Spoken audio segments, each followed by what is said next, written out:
Good evening and welcome to the Fort Smith City Board of Directors regular meeting on this July 23rd of 2024. As always, keep in mind these meetings are being televised live for the benefit of our residents who cannot attend with us in person. Let's see, at this time I'm going to ask Director Neil Martin to do the invocation for us and Director Christina Casavas to lead us in the pledge. Let's pray. Father, we are thankful to be here tonight. We're thankful for the opportunity to do the business of the city of Fort Smith. I pray that you be with us as we make decisions, as we pass laws for the betterment of the people of Fort Smith. So, Father, I pray that you give this board wisdom. I pray that you be with those that come speak to the board, give them wisdom as well, Father. And I pray that everything we do is pleasing and honorable to you. I pray that you guard our words, guard our actions, and just be with us tonight. We ask these things in your name. Amen.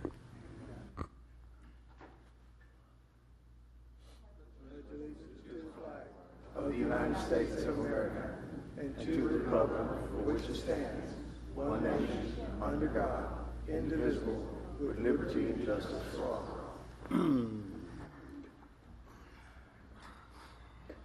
Thank you very much. At this time, I'll ask the clerk to please call the roll. Directors Rigo. Here. Good. Here. Morton. Here. George Katsavas. Here. Christina Katsavas. Here. Settle. Here. Martin. Here. Okay, thank you. This time, I will ask if there's any presentation by a board member on any item of business not already on the agenda.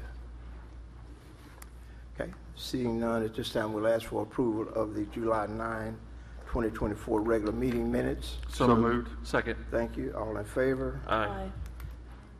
Okay. If I could, the July 11th and July 16th special meeting. Yes, ma'am. Motion to approve the July both of 11th those. and July July 16th. 9th special and meeting. 11th. Forgot about that. And 16th. Yes. Okay, we had a lot of meetings. Okay, and I have one correction to the 11th meeting, July 11th. Okay, Time. correction, please. Go ahead. Okay, on the third page, there's a comment that even if we pass the rates, it would be insufficient to make the debt payments, and that what it's insufficient to do if we didn't pass the rates at that meeting, which we did. The point that the speakers were trying to make was that it would likely still be insufficient to pass the debt covenants, not make the debt payments. We will make the debt payments, we just won't pass the debt covenants, and Sherry has the language for that. So with that amendment, I vote to approve. Okay, so noted. With any other corrections? Okay, with that, we did get a motion to approve as written and a second. All in favor? Aye. Okay, thank you. This time we'll go to our agenda. Mr. Gifkin, you're recognized. Thank you, Mayor. The first item on this evening's agenda is an ordinance amending Section 2-182 of the Fort Smith Municipal Code regarding professional services, and our procurement manager, Ali Bassoon, will speak to this and answer any questions. Thank you, Mr. Gefkin. Good evening, Mayor and Board. Before you is an ordinance to make some changes to the policies and procedures regarding professional services. On an annual basis, the city clerk's office solicits statements of qualifications from various firms, vendors, and so on and so forth to provide the services that the city typically acquires, anything from engineering, architectural, and so on and so forth. And one thing that is lacking that I noticed in updating our purchasing and policies procedures manual was the lack of staffing services. And after discussions with HR and some other folks and the legal staff, we felt like that would be something that needs to be added and should be added into the description of a professional service provider. Again, after discussions with Mr. Canfield, he was in favor of doing that as long as we have a 2/3 vote from our Board of Directors, which is required by Arkansas Code. And therefore, that's why this ordinance is being presented for your review and approval. Okay. Thank you very much. Madam Clerk, did anyone sign up to speak on this item? None indicating. Okay, this time we will ask for comments from the board. You need a motion to approve the suspension of rules? Motion to approve. Yes, we do need that. I'm looking at I'll it. second Levon's motion. With Okay, suspension of the rules? Yes. With suspension of the rules. Okay. Okay. Is there any discussion? Ms. Casavis, you recognize. You know, I'm just not entirely certain that this is needed. You know, on the AMP Commission, when we were looking to hire our executive director, we looked into some of those services, and I think it was like $35,000 and another $10,000 for expenses, and we were able to utilize our own HR department, I think, for about $2,000 or $3,000 and get a really good candidate. You know, a lot of these you know, recruiters and services make me a little nervous because they are so expensive.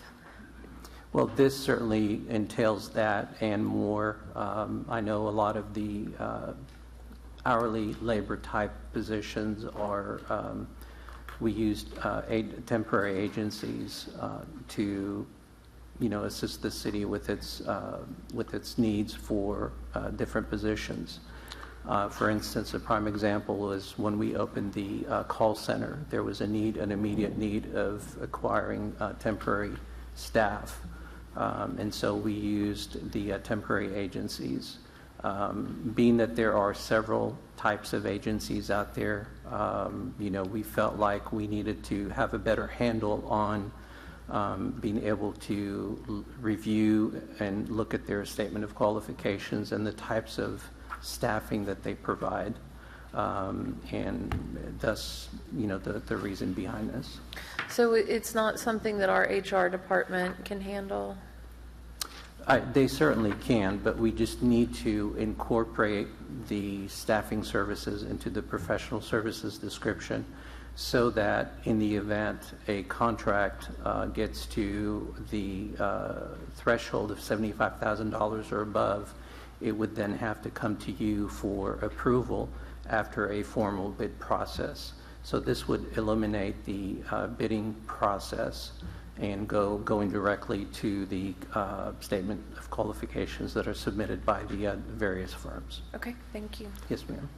Director Neil Martin, you recognize. Ollie, so you might have just said it there at the end. So if we don't add the staffing services to this list of professional services, what happens? Well, we would then go out for basically bid solicitations. We'll issue an RFP.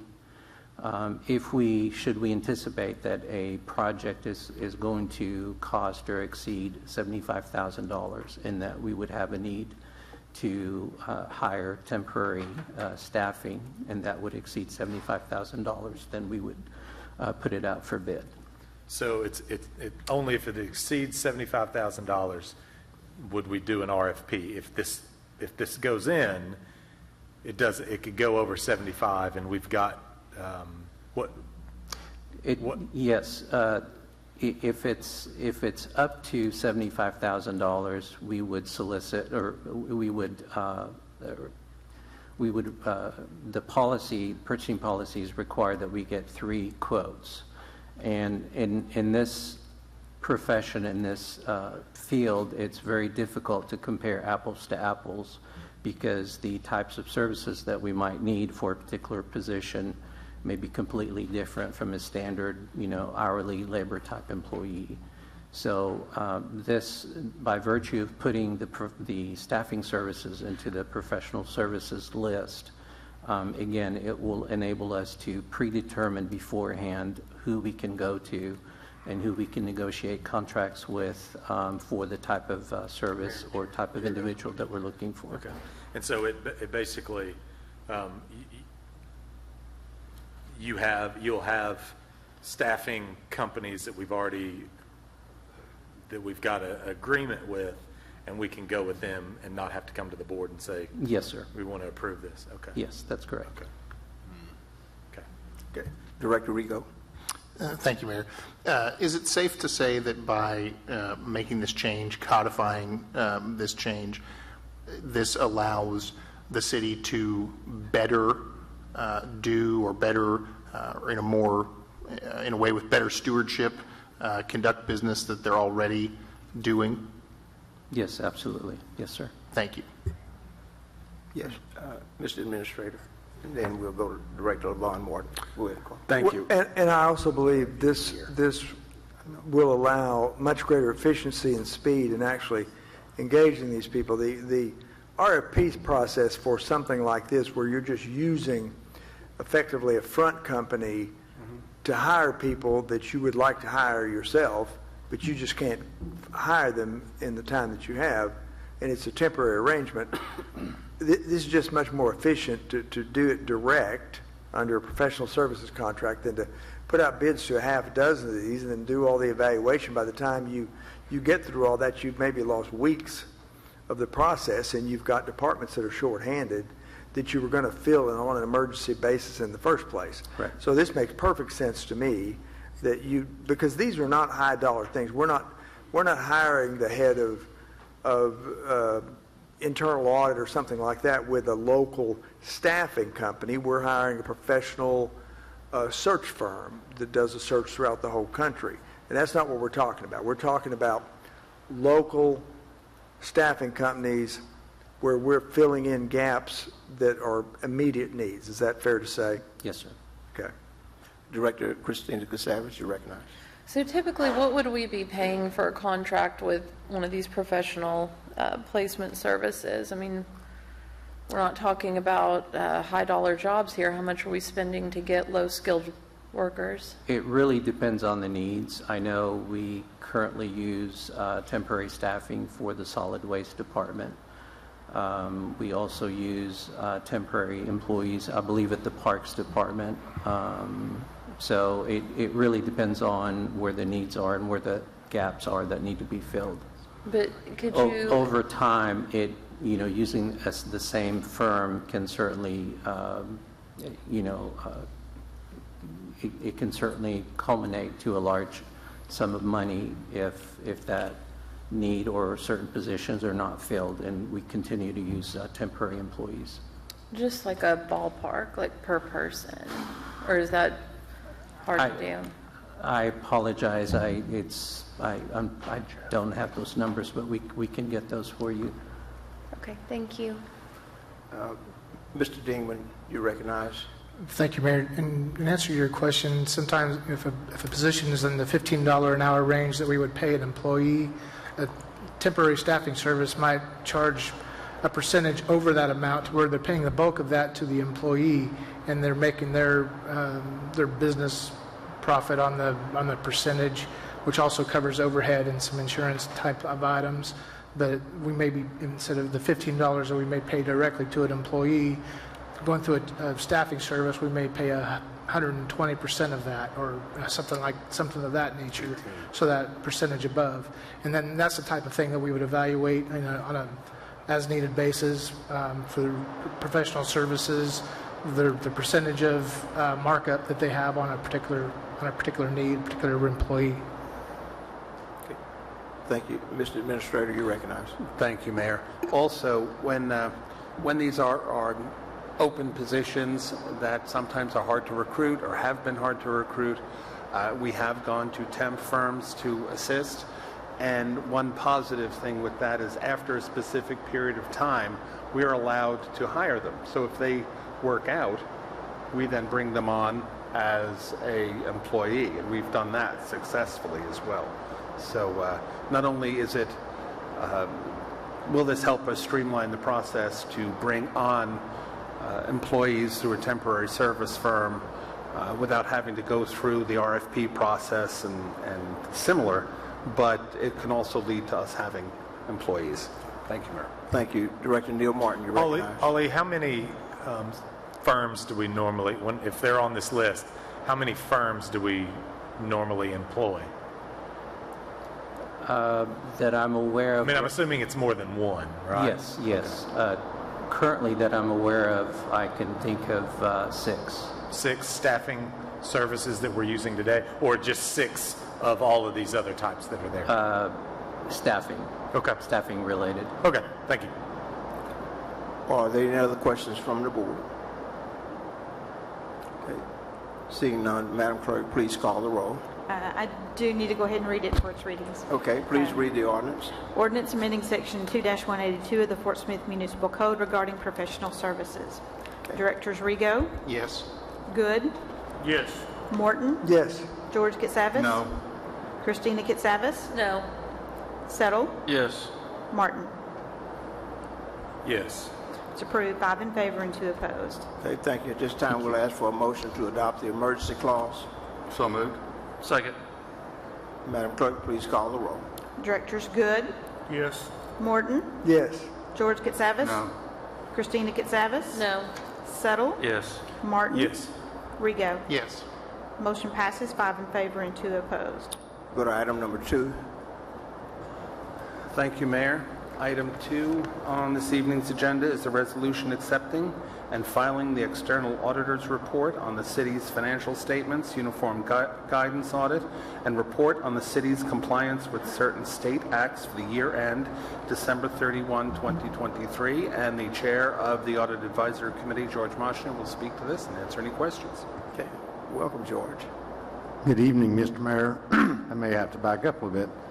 Directors and Mr. Administrator, I'm glad I'm not running for this meeting out there right now. I might get flooded. So I want to go through my comments. The annual comprehensive financial report as of and for the year ended December 31st, 2023 has been concluded. And it is ready to be presented to the board. As a reminder, our process, the Audit Advisory Committee process that we follow is the annual reports are prepared by the city's finance department. The reports are then submitted to the external independent auditor, Forvis. Forvis performs the audit, and their purpose is for rendering opinions on the financial statements and the city's compliance with federal and state laws and regulations. The Audit Advisory Committee's responsibility is to assist you, the board, in fulfilling your oversight responsibility relating to the city's financial reporting process, its systems of internal accounting control and financial controls, the external independent audit process, and its process for monitoring compliance with laws, regulations. We believe that the committee members on our committee possess the credentials, expertise, and experience to fulfill this responsibility. The committee has thoroughly reviewed the annual comprehensive financial report, the single audit report, and the management letter rendered by Forvis, and we have discussed these reports not only with the city management but the independent auditor, and we conducted our normal private discussions with both management and the independent auditor so that each could share any information they wish regarding the audit process in a meeting on June the 22nd of 2024. There are no matters to report from those meetings. All of the committee members' questions and comments were addressed by either the finance department or the external auditor and were satisfactorily resolved. So shortly after the June 24 meeting, the committee informed the board through the board members on the committee that the above process had been completed, and we recommended then that the board approve the release of a draft of the annual report, which it did. And that release occurred before June 30th of 2024. Subsequently, the final annual report, if you approve it tonight or at some time, will be submitted to the various financial statement users on or before Friday, July the 26th. And we had an extended due date for these reports of July 31st.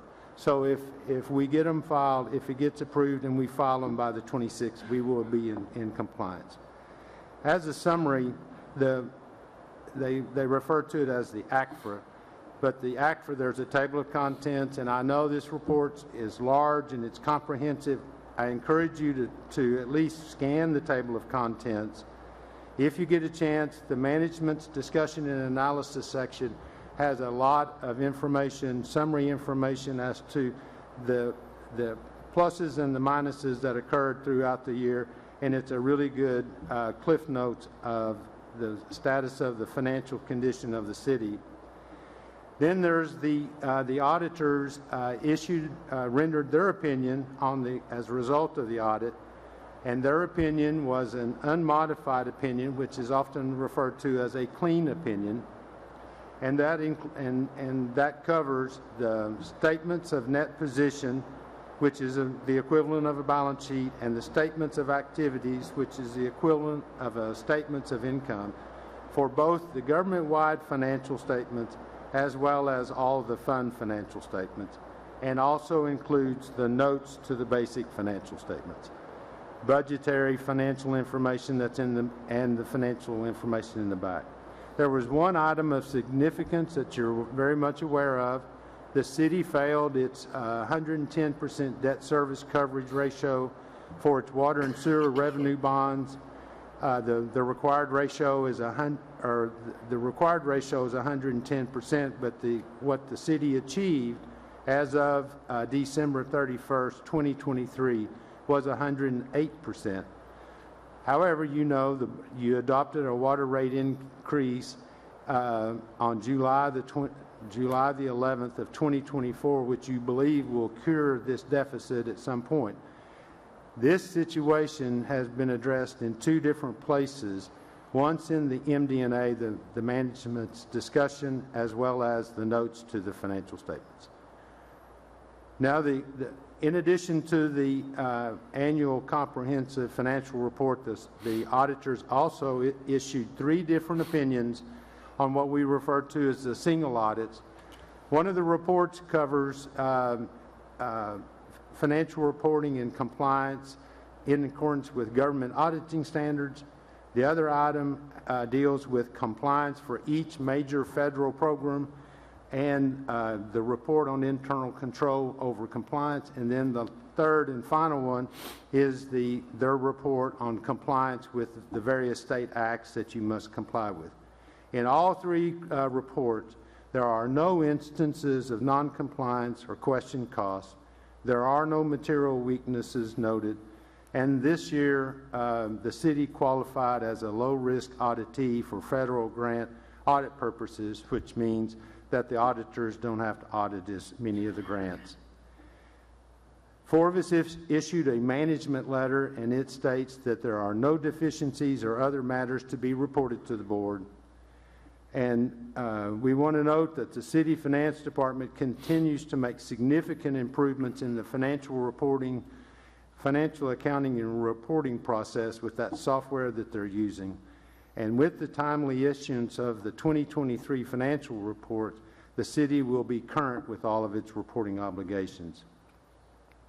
We believe, as an audit committee, that we have fulfilled our duties as they relate to the annual audit reporting, and we recommend that the board approve the 2023 annual comprehensive financial report and the single audit reports so that they can be filed. Thank you very much. Madam Clerk, are there any citizens' comments? None indicating. This time we'll entertain a motion to adopt a resolution. So moved. Second. Okay. This time we'll entertain any comments from the board. Director LaVon Morton. I'd like to thank Mr. Moschner, who's the chairman of the Audit Advisory Committee for the city, for being here tonight and presenting this information. The audits of the financial statements are very important for issuing bonds, and also the federal audits are required for getting federal grants. So it's reassuring to know that we received clean opinions on all those areas and no deficiencies, which if you go back a few years, you could not, we got clean opinions, but we had a number of deficiencies and controls that have been cleaned up over the years, and we're in much better stead than we have been in the past. But I would like to thank Mr. Marshall for taking the time that he does to serve on the Audit Advisory Committee. He's someone who's an expert in this area, and his time and his advice and his attention to detail is critical to this process being successful. Okay. Thank you. Any other comments from the board? I have just a quick question. Director George Cassavas. George? Yes, sir. Back to our bond requirement, you said we're at 108% Yes, sir.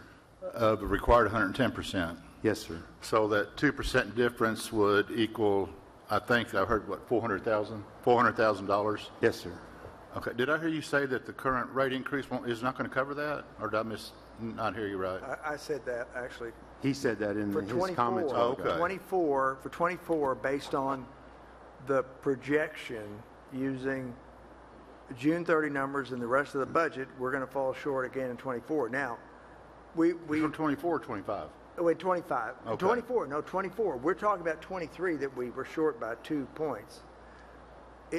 Unless we receive a lot more revenue than expected, or somehow we spend a lot less money, which I think is highly unlikely, we will not make it in 24 either, but we should make it in 25. It's 13 Without a rate increase? Yeah, the rate increase will generate $13 million of revenue. That should be enough to make it in 25, although, as we said, and is in the minutes, that for July 11th that we approved, we're going to have to look in the future at rates again and decide whether we want to take further action. But for the moment, what we did was an important step in providing money, cash, to the utility department to pay bonds and in the future, and also to get us in a much better financial position. So what we did was very important, but we're too far down the road in 24 for it to make a complete difference, because it's only going to generate about $5 million of revenue, it's about 40% of the year that the rates will be in effect. So that's the estimate. Okay, George, how often are our bonds audited or reviewed by the bond company? Annually. So in a year, we should be at 110% then? No, I didn't. So what I said was that the rate increase would eventually cure the deficit. Right. But I don't know that The anybody... 2% Yeah. deficit, whatever. Yeah, the problem is it's a pass-fail test. I mean, if you just getting close doesn't count. You got to get over the 110. Right. But I'm sure that I thought that the last meeting, I thought that there were projections as to what the rate increase would do, and that it would take a while for it to cure the deficit. And that is accurate. Okay. And I think that was a couple weeks ago or something. I watched it on the So are TV. you advocating another rate increase in 2025? I am not advocating anything. I'm just reporting the facts as I understand them. I haven't been part of that forecasting process. Who is? I assume that the CFO is. That's right. Andy? Okay. Yeah. I'm just trying to one more question. You said increase revenue, but if we decrease spending in the utilities, then that's going to help our bottom line, so to speak. Not revenues, but our balance. Correct? Yes, it's a net operating result is what's important. The net operating profit from the water and sewer fund is what is being measured. Yeah. See, my concern has been spending in the utilities and giveaways sewer, water lines, things like that. I don't think that's right. I think we need to tighten our belt on that. I really do. I think it'll make a difference in our bottom line. So that's just what I feel about it. Thank you. You're welcome. Okay, thank you. On behalf of all of us, we really appreciate our audit committee and the expertise you bring to that committee for the good of our residents. And I think we've made the right decision. And I think in short order, we should cover that and get the right numbers to satisfy. Any other comments from the board? Seeing none, Madam Clerk, please call the roll. Directors Morton, Yes. George Katsavas. Yes. Christina Katsavas. Yes. Settle, Yes. Martin? Yes. Rego? Yes. Good. Yes. It's approved, 7 in favor and 0 opposed. We will go to item 3. Thank you, Mayor. The third item on this evening's agenda is a resolution accepting the third-party review of the internal audit of Fort Smith Animal Haven, and our CFO, Andy Richards, will speak to this and answer any questions. Good evening. So at the last study session, the board had on the agenda to discuss this Baker Tilly review that was performed over the internal audit over the Fort Smith Animal Haven. And we talked about how it was covering just specific disputed items that that the internal auditor for the city and Fort Smith Animal Haven couldn't agree on. And so we had that discussion tonight, and then it was requested by the board that we had an agenda item tonight for a proposed resolution to accept the review, the report that was issued by Baker Tilly that we discussed on the last study session last Thursday. So that's what we brought for you tonight, and take whatever questions you have. Okay, thank you very much. Are there any citizens' comments, Madam Clerk? Yes, we just has one, Richard Morris. Mr. Morris, you're recognized.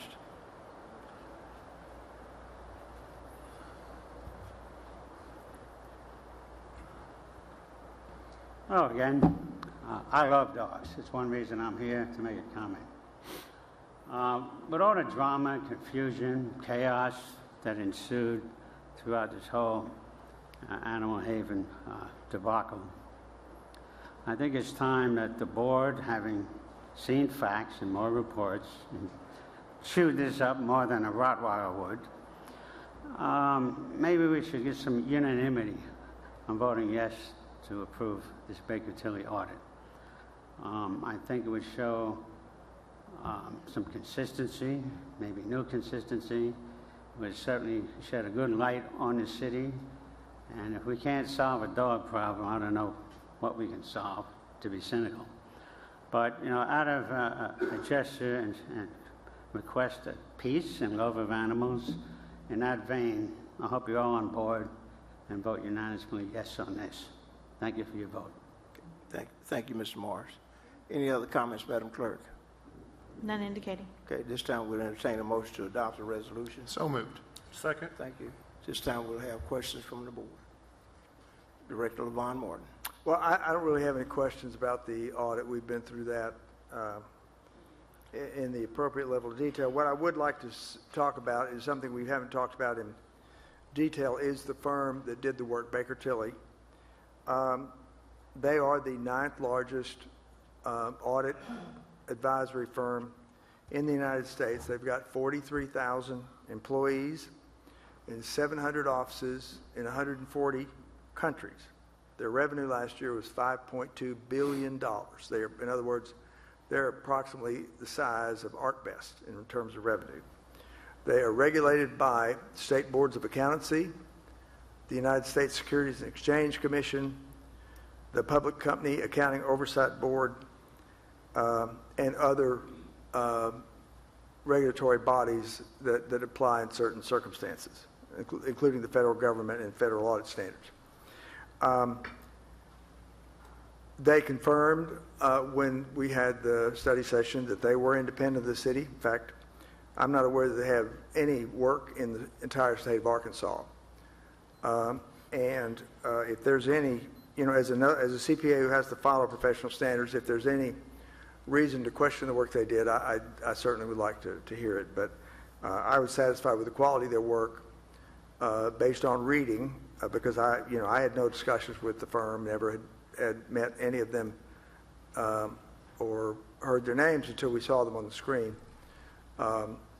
when we had the study session. So those are my comments. This was this is a top quality firm whose reputation and in fact existence depends on doing quality audit work. There was a firm in 2001 called Arthur Anderson, second or third biggest firm in the world, that went out of business because they did not do quality audits in about 3 months, and they had 150,000 employees just in the United States. So, okay, thank you. Any other comments from the board? Director Neil Martin. I make a motion Make a motion to call the motion. Okay, What does that mean? thank, Call the question, sorry. Question. Thank you. okay. We'll go to a vote With any Okay. more discussion? without any more discussion. Call it. Okay, at this time, entertain a motion to, okay, Madam Clerk, call the roll. Directors George Katsavas. No. Christina Katsavas. No. Settle. Yes. Martin. No. Rigo. Yes. Good. Yes. Morton. Yes. Motion passes 4 in favor and 3 opposed.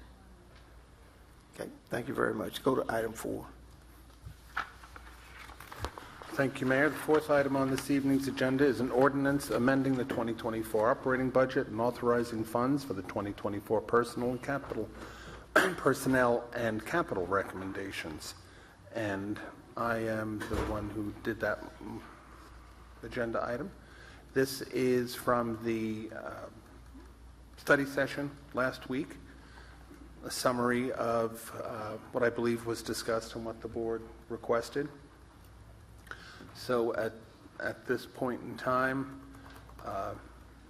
as you can see on page 20, it lists the items that I believe the board wanted added at that time. Okay, thank you. Are there any citizens' comments? None indicating. Entertain a motion to adopt the ordinance. So moved. Second. Thank you. This time, comments from the board. Director Christina Casares. Yeah, I have one, and it kind of relates to item 8 as well. Ms. Laura's, how are we handling that?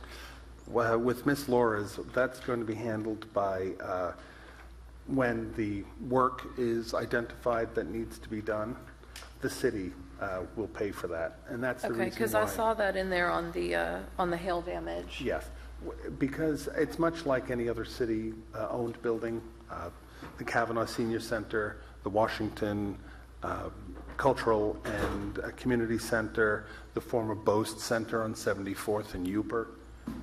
They're all city-owned buildings, and so we're responsible for the major upkeep. Okay. And so since the A&P is moving to a new location, it will become the city's it is the city's responsibility, and we're very fortunate for so many years that the A&P Commission did maintain it for us. Will we need to include that as a new need? What will happen if we have it in time for new needs, it will be included. If not, it'll be brought to the board for an appropriation like we've done for Kavanaugh. All right, thank you. You're welcome. Okay. If there's no other questions, Madam Clerk, call the roll. Directors Christina Katsavas. Yes. Settle. Yes. Martin. No. I'm sorry. No. Rigo. Yes. Good. Yes. Morton. Yes. George Katsavas. No. Motion passes 5 in favor and 2 opposed. Item 5. Thank you, Mayor. The fifth item on this evening's agenda is an ordinance amending the 2024 budget and authorizing the appropriation of funds from unobligated general fund balance to purchase 18 acres of specific real property at Massard Business Park. This is related to the purchase that was approved several months ago. And our Deputy City Administrator, Jeff Dingman, will speak to this and answer any questions. Thank you, Mr. Gefkin. The actual purchase of this property was approved by the board in April. However, the Finance Department really likes for us to appropriate the money as well, which we did not do at that April meeting, so this action is to appropriate the funding for that approved purchase. Okay. Thank you. Are there any citizens' comments? None indicating. Need a motion to adopt the ordinance. So moved. Second. Thank you. Board comments. Just round us up quick. Carl, it's still the $2 million, right? Yes, it is. Okay. Okay. If there are no other questions, please call the roll. Wait, question right here. It's really a statement. The statement I'm going to make, I'm going to vote for this. And what I'd like to say to administration, and I've said this directly before, the city and the board have bent over backward to accommodate all the requests that have been made relating to the F-35 mission. And while I think that is the right thing to do, it is important that there be some recognition at the state level and the federal level that we're doing this, and it involves not only doing things like the MCAOD, which was very unpopular with certain landowners, and I understand why. We're doing things like this to accommodate property that was in line with the flight path. And there'll be more. There'll be more requests. They're not over. We're incurring a lot of costs for this, and while we'll get some indirect benefits from the city, the only way we have to get any money to help us get our infrastructure ready or get anything else ready, help citizens put in insulation and things like that in houses that will be affected by the sound. The only place for that money to come is federal grants or state grants. I have seen none of those. There is a time when we should see something tangible. You've looked into that. And I want that to be clearly my position on this item and every future item that comes before us. And I'd like that position. And you can say it's only one director, Levon Morton, but I suspect there are other directors that feel the same way. I'd like that position stated to people in positions that affect these kinds of things and who may come back to us in the future and ask for more. That position's already been stated clearly to the highest levels of Okay, the federal thank you very government. much. But That's it important. It will continue to be made, given the fact that the state has provided $17 million for the runway. We stepped up with the runway, as you said, the MCAOD. We're making sure the IGSA is handled appropriately, and now this. So it is understood and acknowledged and has been mentioned. So we will continue with that. And for grants, And just an additional comment, there are infrastructure issues we're going to have to deal with as a result of this mission. And that's the area where at least there should be a partnership effect from the state, which will benefit greatly from this, and the federal government. I haven't seen any of that. I hope that it's ongoing. But I'll be happy when we see something. we've been working with the Office of Local Defense Communities, OLDCC, on a military infrastructure resiliency grant that will allow us to hire a company to come in and identify all of our deficiencies in order to make sure the 188th is resilient, which will then allow us to which will permit us to identify then federal grants that we can apply for. Also, the notice of funding opportunity for the noise mitigation grant has been announced but hasn't been released yet, and we're already on top of that. And we'll be having a meeting with the city and school district and the chamber, et cetera, to make sure that we can, and our internal staff, to make sure we can identify money for not only our schools but our residents. Okay, good. Those are all things we definitely should do, and I'm glad to hear that they're already underway. So thank you. Director Neil Martin. Okay, and that's what I wanted to clarify, is how far along were we in the process, and it sounds like we are there. One of the things that Director Good and I heard when we were here, when the presentation was made about the MCAOD, was there's jets coming, and I think they've been pushed back just a little bit. They've been pushed back to December. But at the time, they were thinking jets were going to be here in September. How can we soundproof our home? Where's that money? And I know folks were frustrated at that. So it is, I don't believe you have a timetable. And well, we're at the mercy of when we will hear about funding. Okay. So I think that's good for folks to hear that the ball is rolling. Yes. And there potentially is light at the end of the tunnel. Absolutely. Thank you. Any other comments? Madam Clerk, please call the roll. Director Settle, Yes. Martin, Yes. Rigo, Yes. Good, Yes. Morton, Yes. George Katsavis. Yes. Christina Katsavis. Yes. It's approved, 7 in favor and 0 opposed. Item 6. Thank you, Mayor. The sixth item on this evening's agenda are items regarding the MakeMyMove Program. Item A is an ordinance amending the 24 operating budget and authorizing the appropriation of funds from the unobligated general fund balance to support monetary incentives to MakeMyMove participants.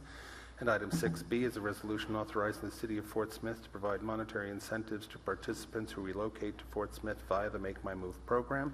And Josh Bufink, our Communications and Public Relations Manager, will speak to this and answer any questions. Thank you, Mr. Gefkin. Mayor and Directors, before you tonight is an item requesting additional funding for the MakeMyMove program. And this program, as you know, is designed to attract remote workers to our community.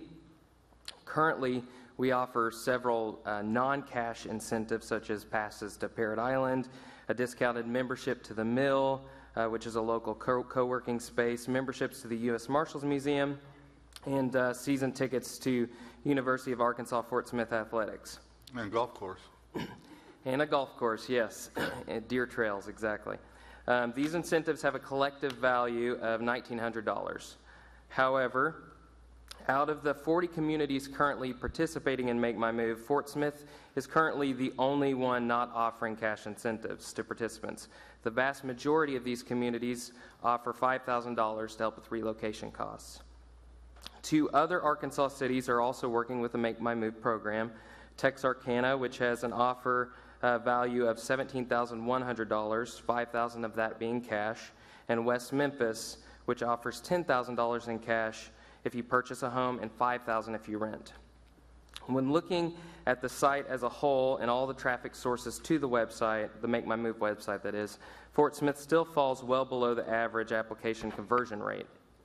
Only about 4.2% of visitors to the Fort Smith page turn into applications compared to 7.6% across all MakeMyMove communities year to date.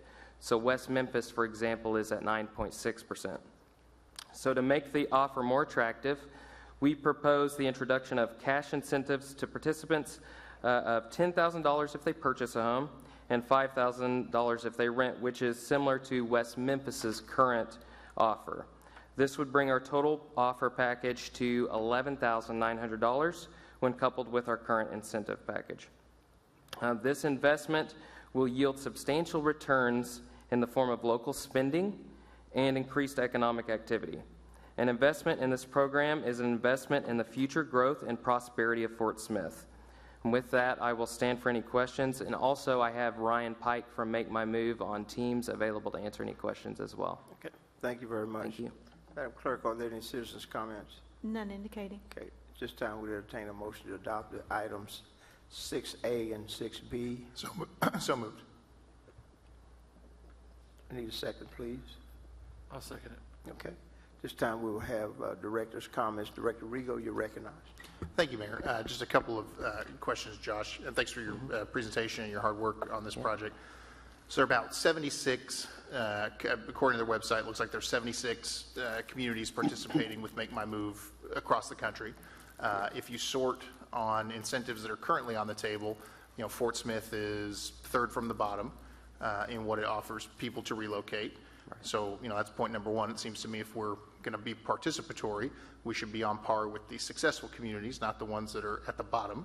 And then if you look at the requirements, this is what you're asking us tonight, if I'm clear on it, and please correct me if I'm not, is to set aside money so that folks who are full-time employees that are able to relocate remote work style that earn at least $75,000 a year and establish a residence in Fort Smith within 6 months, then they become eligible, correct? Yes, yeah, residents for 1 year. They're agreeing to live here for 1 year. Okay, yes. So this is not a, you know, whoever the first 75 randos that throw up their hands are, yes, get it, or, you know, get a chance to have this money. And there's also things I read in there about people cannot have any sort of felonies or criminal record. There's a very specified, rigorous background check that goes on. Is that correct? Yes, that's correct. Thank you.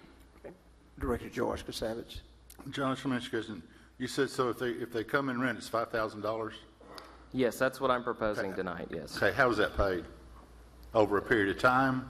No, it would be up front whenever they actually move. So if I come move from Tulsa to Fort Smith, I rent a place, I get $5,000. If you do it through this program in particular, yes. Okay. So you have to go through their vetting process as well, which means they make over $75,000. They've gone through the background check, and I believe Ryan had something he wanted to say to that too. If that's Well, what I'm saying, say they say 3 months there and they move again, so we're out 5,000? So great No, question. sorry, good. I was trying to, just to interject really quickly, what about 95% of the communities that offer the relocation fee do in this circumstance is that they will pay $2,500 when the remote worker signs a lease or a mortgage, and then they'll pay the remaining $2,500 365 days later. So that kind of sort of ensures you keep them here for a year, if that makes sense. Okay, thank you. Okay. Director Kevin Settle, and then Director Christina Casavage. Thank you, Mayor. Josh and Carl, was there any discussions about potential subsidy for water and sewer and sanitation instead of with a combination of this, maybe a two-head approach, maybe less cash but more, because if they get reduced water and sewer rates for 2 or 3 years, that makes them stay longer versus 1 year cash, and then maybe they're gone after a year and a half. So I'm going to vote for this tonight, but I'd maybe ask you to kind of put your heads together and see if that's an option, and maybe revise this a little bit, because I think if you make incentives for a longer time to be here, that makes it more palatable for not just us, but the people that are coming and the citizens of Fort Smith to say, yeah, this is good, because if they're going to get here, their long-term investment will be maybe a reduction in sanitation, reduction in water, reduction in sewer for a period of time, so that way they feel like they're part of the team. Right. Okay, thank you. We'll do that. Thank you. Director Christina Casavage. My concern with this initially was when I went to the website, it, showed that other cities were doing incentives, and we were told initially that we're just trying to get Fort Smith out there and show Fort Smith off. Why were we not presented with this when we appropriated the money for the program initially? I'll defer to Mr. Giffen on that. What we were hoping for when the packages were being developed is we had made several requests that would have come up with a value that would have exceeded $10,000, and so we wouldn't necessarily have been needed to insert an incentive.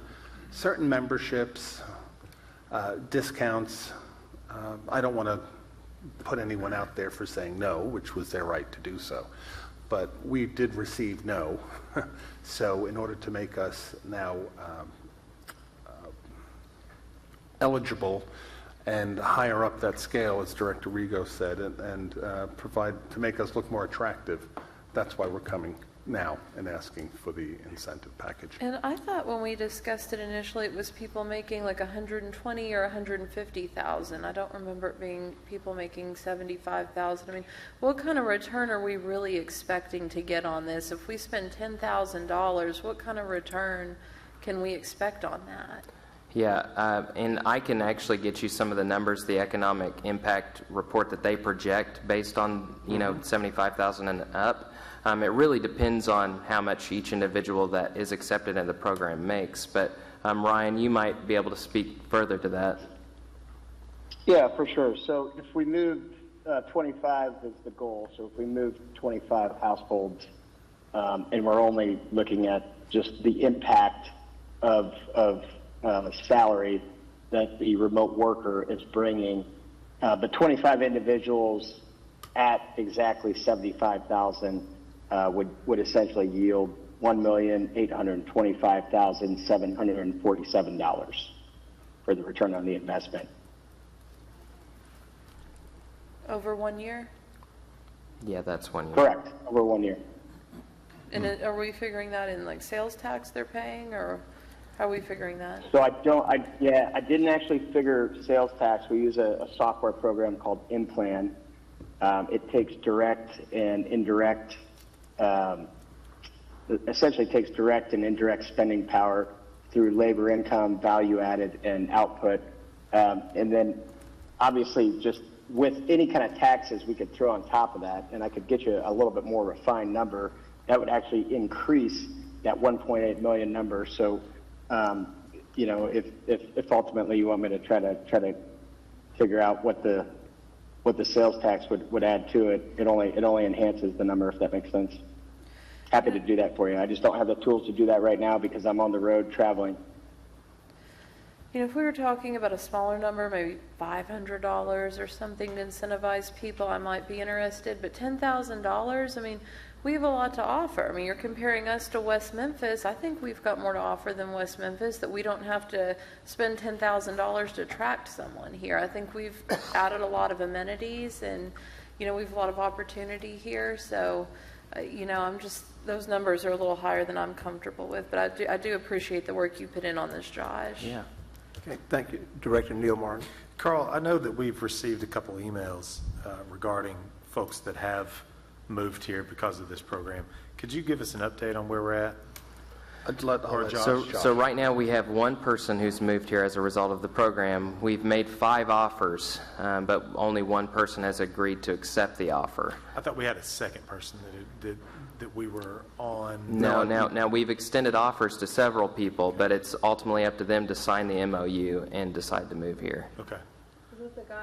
Is that the guy from the tech company? Yes. Yes, there was a guy from a tech company, in Texas. Yeah. Getting back to one thing Director Settle said, in terms of water and sewer payment, is that something, can we transfer money from, say, general fund over to? For something like that? Something like a credit? Yeah.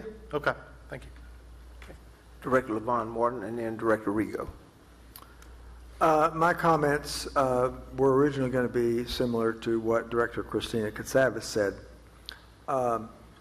You know, when we sat through the presentation, this money incentive was not mentioned, and I really thought what MakeMyMove was doing was selling Fort Smith on some things we talked about in a strategic planning session a year previously, which was quality of life, cost of living, housing cost, separate from cost of living, traffic, and climate. These are all advantages we have, and just the general area. We have trees, and we have grass, and we have lakes, and we have streams, and there are a lot of places in the country who don't have anything like that.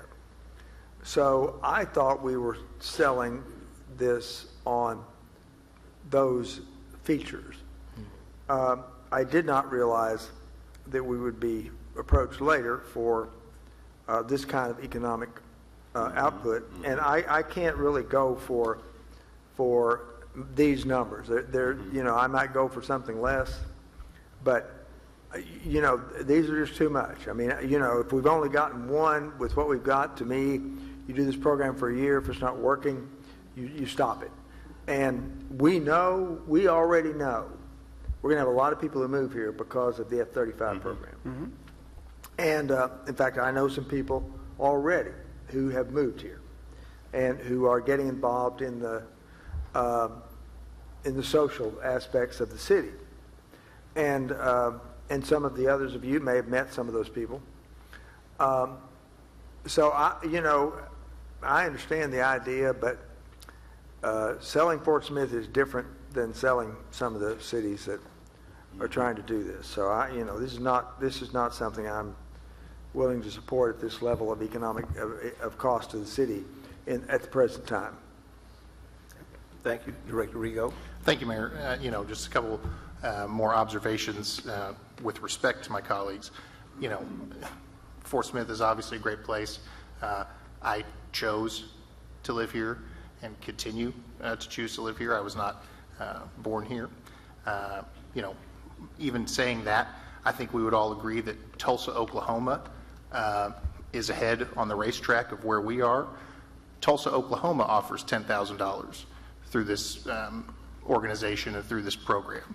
I think that's a data point worth considering. And then when it comes to the economic impact that was shared by the gentleman from MakeMyMove, even if they're off by an order of magnitude, first of all, and his projection was based on all 25 people being at $75,000 minimum threshold, which of course I think it would stand to reason that you would have people above the $75,000 level.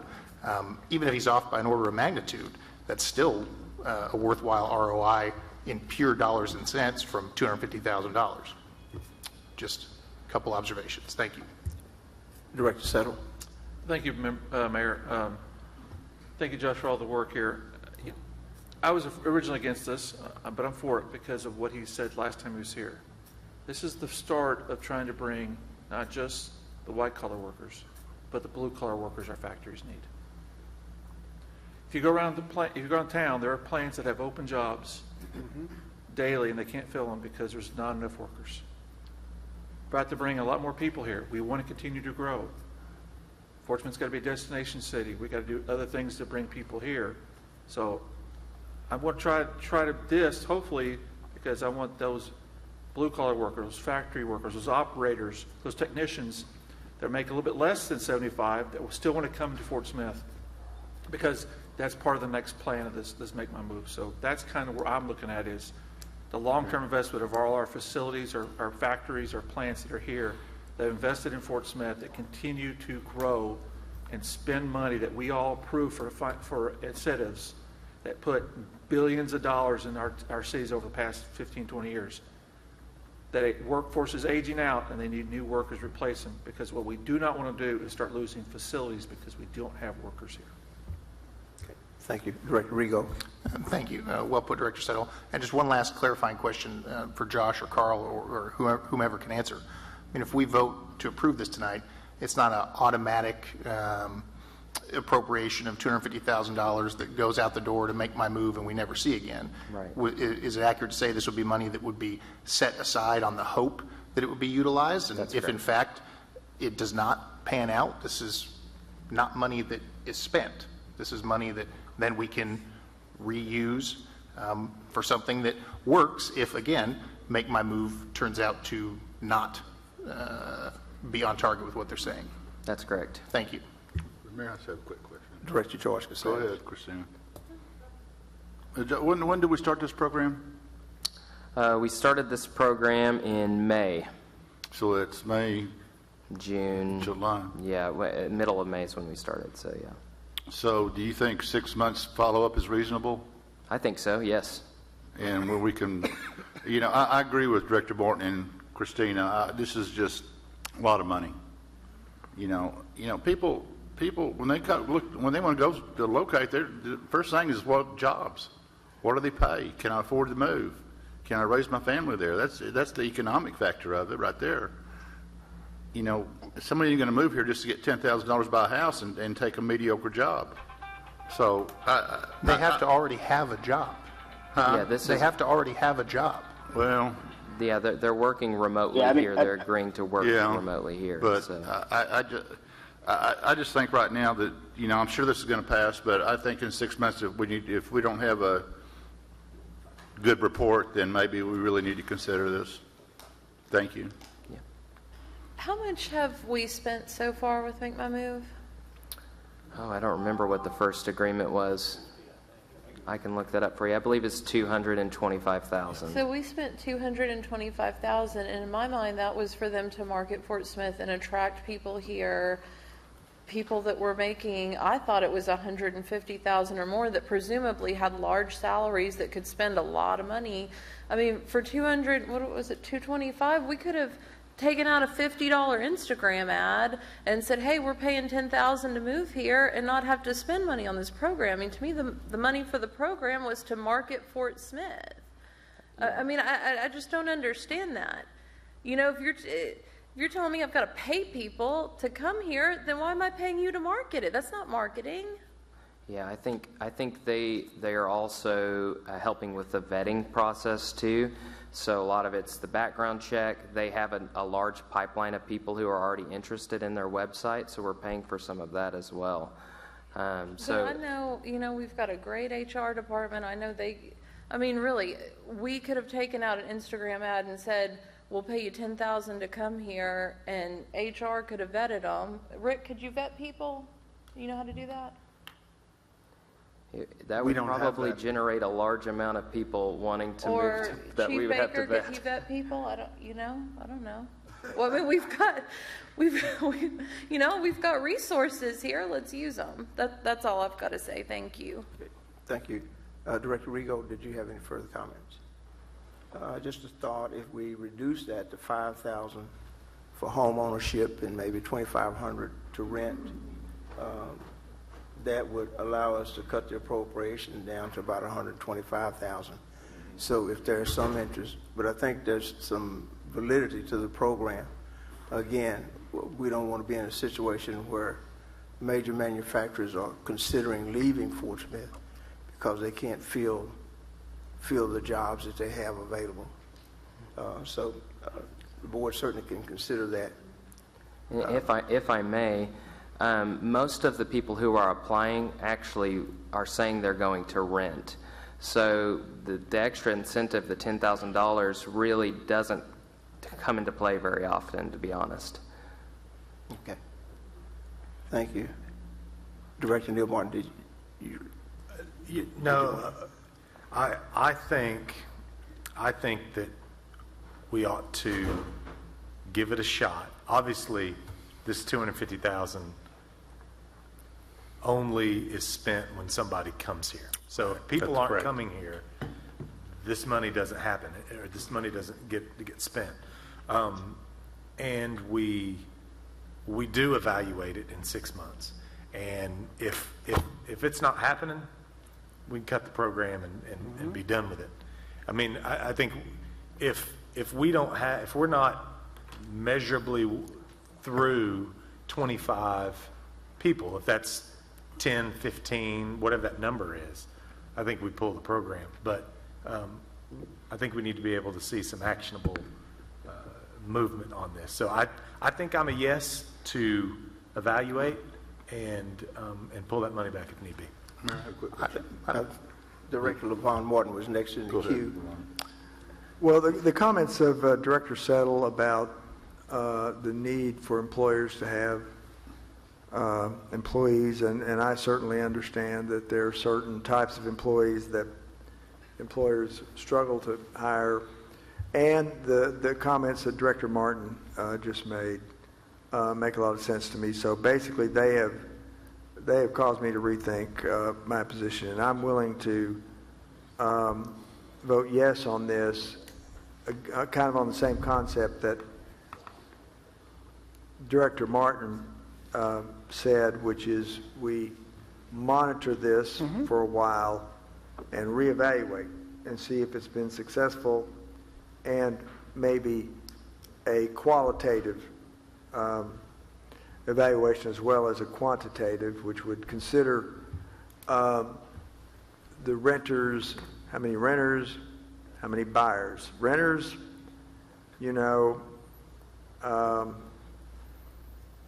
not as enthused about that, but I can understand they're kind of trying it out to see if they'll like it.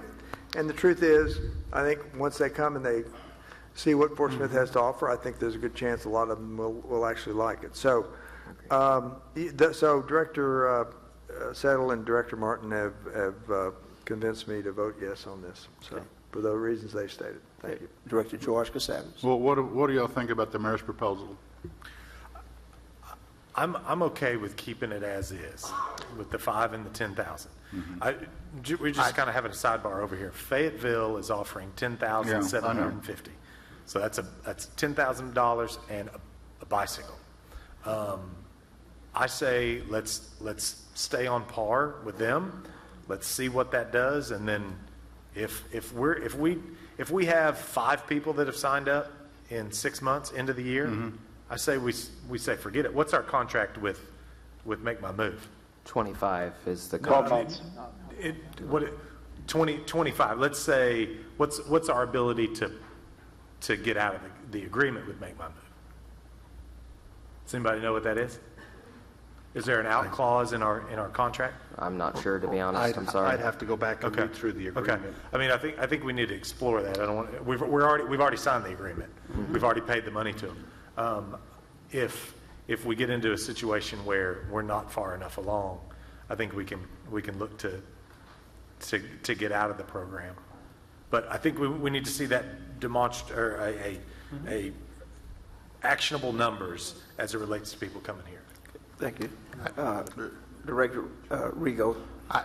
In the spirit of what Director Martin is suggesting, I'd like to propose an amendment to add a sixth whereas that says whereas the City of Fort Smith Board of Directors requests a requests a 6-month formal evaluation to be conducted no later than January 31st of 2025. Second. Okay. Is that all you need, or you need 4? Well, now we'll vote. No, on it. we just vote. We need to We'll vote. vote on the Okay. amendment. Madam Clerk, would you call the roll on the amendment? Directors Martin, Yes. Rigo, Yes. Good, Yes. Morton, Yes. George Getsavis. No. Christina Getsavis. No. Settle. Yes. Motion passes 5 in favor and 2 opposed. Now we want to vote on the motion as amended. Call the question.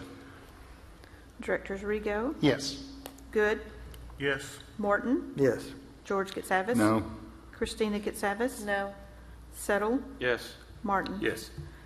It's approved, 5 in favor and 2 opposed. Sure, Mayor, was that for A and B? Yes. Yes. Or for both of them? Yes. Yes, sir. Okay, thank you. Okay, thank you. I think it's an excellent opportunity to give our young staff opportunities to make a difference, and we should support them on items that they work very hard on. So we appreciate your work, Josh, on that. Let's go to number 7. Thank you, Mayor. 7th item on this evening's agenda is an ordinance authorizing the appropriation of insurance proceeds and sale of surplus property for various city departments and amending the 2024 operating budget. And again, our procurement manager, Ali Bassoon, will speak to this and answer any questions. Thank you, Mr. Gefkin. Mayor and Board, before you is an ordinance requesting to appropriate insurance funds that have been received for various incidents, accidents throughout the city. We try not to bring these to you often, but depending on the volume that we get and also the dollar amount, we try to accumulate. There's no threshold per se, but just so that we don't bring it too often to your attention. We're just wanting to get these funds appropriated to the proper accounts, operating accounts for the various departments that will need and use this money that has been received from the insurance company to be put back towards their repair account. The ordinance is customary as we've done before, and we're just asking you to approve this ordinance. So be happy to answer any questions you might have. Thank you. This is pretty standard. Madam Clerk, did anyone sign up to speak on this item? We do have Philip Murray to answer questions. Okay, thank you for being here, Mr. Murray. This time we entertain a motion to adopt the ordinance. So moved. Second. Any further comments? Director LaVon Morton. Okay, Ali, we've had discussions about this, but when I look on page 48 and 49, when I looked the first time, I was very concerned about the column headings that said the total insurance payment, which, if you go on my document, page 2, was about half of the total cost of the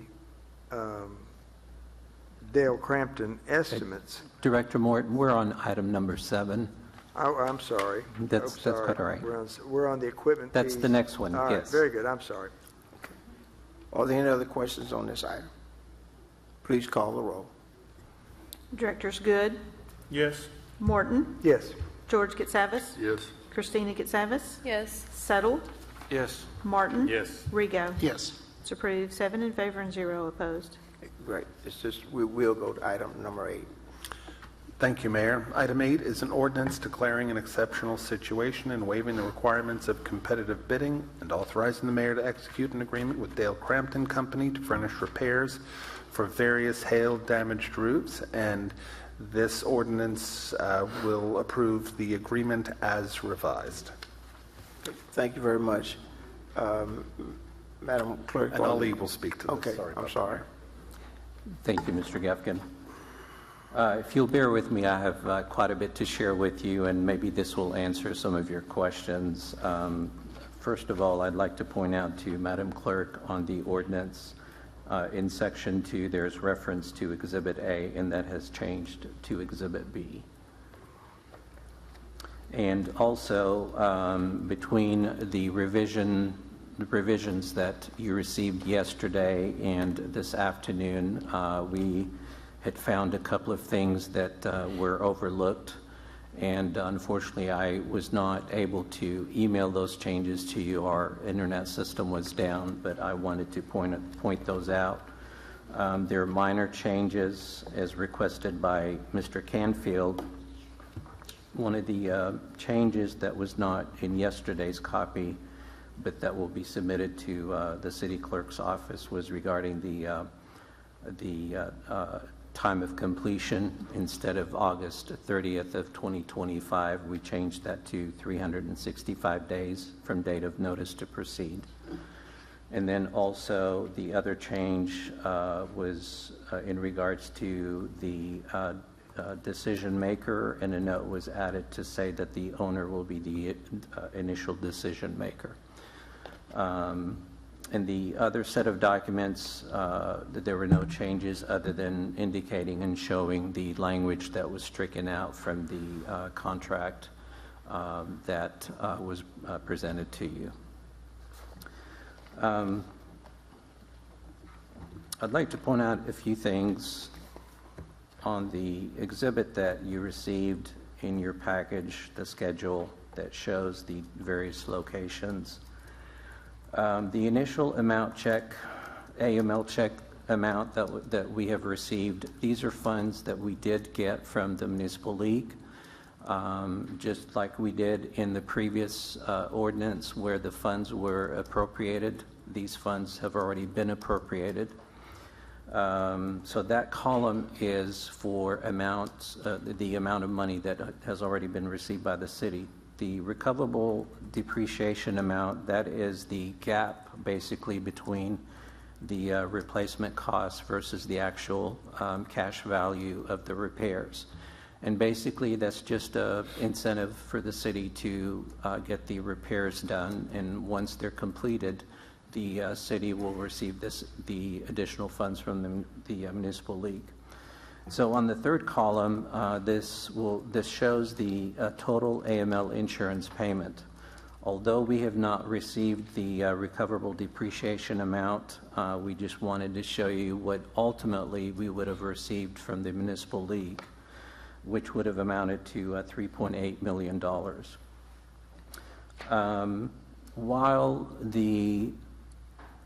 While the inspections were being conducted by the adjusters hired by the Municipal League, we started to recognize various disparities between the amount of the check that we were getting versus the amount that the Dale Crampton Company was coming up with.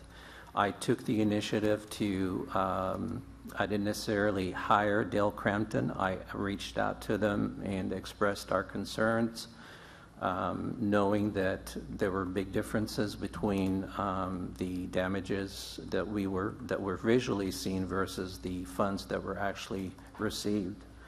And as you can see, just want to point out a few examples. Fire Station 1, the initial check received from the Municipal League was $22,000, and upon inspection by the Dale Crampton staff, it was estimated that the repairs would be $146,000. The Carnell building, we got a $72,000 check, and repairs amounted to $403,000. I know Director Christina Katsavas, Ms. Flores, you were asking me about it periodically. We did get a check for $38,000, and the repair estimates came up to around $160,000 by Dale Crampton staff. The reason I reached out to Dale Crampton was because of their expertise, their knowledge with city facilities. They have installed approximately 90% of the city's properties, the roofs on the city properties. And certainly we value and respect their opinion and their qualifications. And they have spent countless hours, as well as my staff and I would like to publicly acknowledge Ann Creekiller, who is on my staff. She has worked diligently with in this process while we've tried to reach to this point. It has taken, unfortunately, 15 months for us to get to this point, and just due to some unforeseen situations that were beyond our control, the adjuster that was assigned to this claim was unfortunately reassigned to another area. And so the reinsurance company that the Municipal League participates in, they were brought in to look into the matter. And one of the first facilities they looked at was the convention center, just simply because of the large disparity between the estimate received from the league versus what Dale Crampton came up with. Although it does not show the initial, we have not received a check from the Municipal League, but their preliminary estimates were roughly between 1.1 to 1.4 million. And as you can see with Dale Crampton's numbers, this amounts to roughly almost $4 million. And upon meeting with the reinsurance company, forgive me, McLaren's, they are the reinsurance company that works with the Municipal League. They hired the services of Halliwell Global, who is a international consulting group. They specialize in very special types of roofing. And Dale Crampton and the individuals from these organizations met. They came to Fort Smith and met with us. And we met with the Dale Crampton staff, and they actually did a walkthrough of the convention center roof, and that eventually led to doing a walkthrough with the other facilities as well. And the numbers that are being presented in this Exhibit B from the Dale Crampton agreed cost column, the reinsurance company has agreed to these amounts, and they will submit these amounts to the Municipal League for them to begin issuing checks to the city for the repairs to begin. Also, speaking of Dale Crampton, I would like to acknowledge a couple of gentlemen that have been very instrumental and helpful.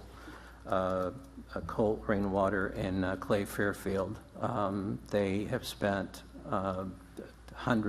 literally hundreds of hours, from phone calls to emails to meetings, and I would like to add that we have not been charged a penny for their time. So just wanted to give you a brief background on why we're at where we're at and why we are here 15 months later. So I'll be happy to answer any questions, and the Dale Crampton staff are here as well to answer questions. Okay. Thank you very much for their explanation. Madam Clerk, are there any citizens' comments on this? None indicating. Okay. We need a motion to adopt the ordinance with the revised agreement. So moved. Second. Thank you. This time we'll entertain board comments. Director LaVon Morton. Okay, I apologize for being on the wrong one before, but now back to page 48, 49. When you read this initially, when I read this initially, I was concerned that we had a shortfall, but now I understand that the combination of AML and for whatever part they cover, and the reinsurer have agreed to cover basically this Crampton estimate number, right? Yes. Mm-hmm. Okay, well, so that's good. And I might add that the city will not be out any money. We've already, our portion in all of this has been the $10,000 deductible that has already been deducted from the first check that we received. So our entire deductible on this was $10,000? Yes, sir. I guess we got a per event. It's a per occurrence, yes, yeah, sir. Yeah, so I mean, that's excellent. I mean, it's a good policy. Well, and I have to say, you're to be thanked for what seems to be a very diligent process of not accepting the first estimate as being the right estimate and being very diligent in going about Thank you. about this process. So thank you for that. I mean, it's a long. I mean, obviously this happened in '23. I guess I was not aware that we had. It's logical we would have some hail damage if there was a hailstorm, but I had no idea that it was in the multi-millions of dollars of damage. I have not heard that. No, I mean, that's something we work on a daily basis. The same thing happened to the chamber with their roofs and skylights, and they've moved forward. What, was this something, did I just miss it, or did we? No, I mean, it's something, it's standard on natural No, and I day-to-day understand that. It activities. just, normally when you have a $7 million loss on insurance, while the insurance is going to pay for it now, there will be a cost down the road. Eventually, one way or another, some of this is going to circle back in the premiums you pay, and that's only fair. That's only fair. Those companies are not in business. AML's in business to break even. The reinsurers, who will pay probably the lion's share of this, are not in business to break even. They're in business to make a profit. So sooner or later, this will come around in the form of higher premiums. And but for this particular example, it looks like it's been handled very, very well, and I thank you for that. I do have a question for Mr. Mary on this. Yes.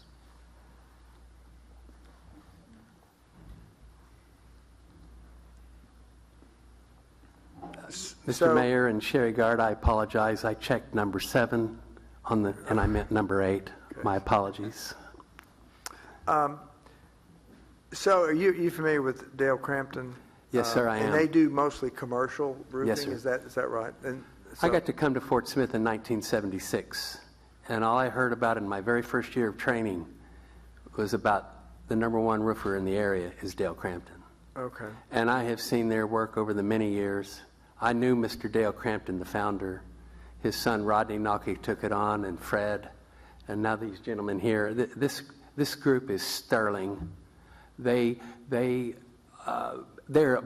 bonding is incredible. They've never heard the word no. They sock away for a rainy day beautifully. The underwriters, and travelers, and CNA and others, they like the way they manage their business. They're never low. They're typically not high. They're just the best. They clean up other roofers' mess. And I respect them so much. I don't insure them, so this is not a commercial, no conflict. They're just the best. Okay. And I would like to commend Ali. When you have a carrier and the pricing is so far apart, what you do is you seek the truth with other roofer opinions.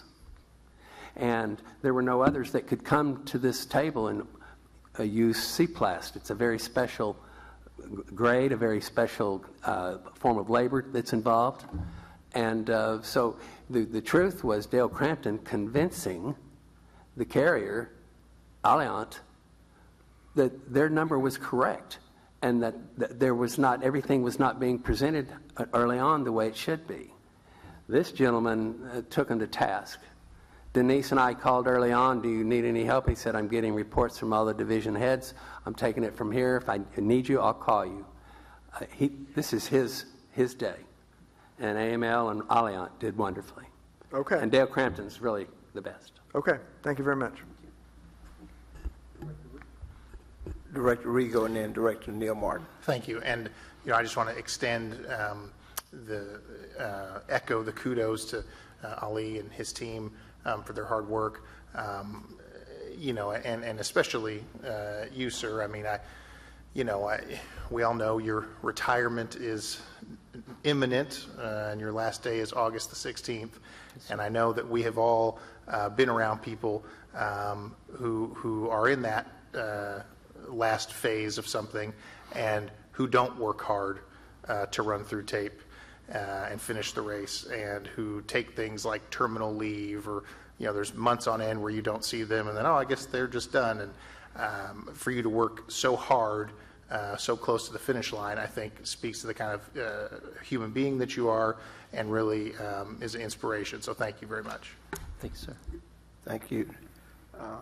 Director Neil Martin. Ollie, how long you worked with the city? June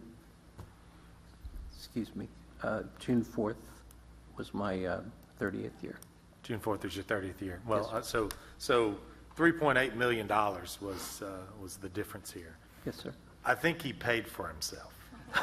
Over the 30 years, absolutely. I think he paid for himself. So Joan, you're having a party. Thank you. good job, Ollie. Thank you very much.